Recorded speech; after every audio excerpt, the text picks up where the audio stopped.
Bir odam Madinaga kelib, Madinani labani bor, suti, qatig'i. Qatig'ini ichibdi-da, g'alati ekan, yaxshi emas ekan debdi.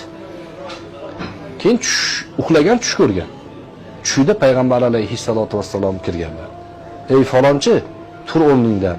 Madinaning qatig'i yoqmagan bo'lsa chiqib ket Madinadan dedilar. Tushida. Haligi odam o'rnidan turgan, shokka tushib qolgan, nima qilishi bilmaydi. Hali ulamoga boradi, hali bu ulamoga. Shunda Rasulullohni ko'rdim, Madinadan chiqib ket deyaptilar. Deganda, nima qilgansan? Shunaqa qilgan edi. Sen o'rtaga bir vasila qo'y. Qanaqa vasila? Uhudga borasan, Hamza radhiyallohu anhuning qabrlari bor. Hamza radhiyallohu anhuning qabrlariga borib vasila qil. Islomda vasila tushunchasi bor. Sahih Buxoriy sharhida yozyapti, bo'lgan hodisa.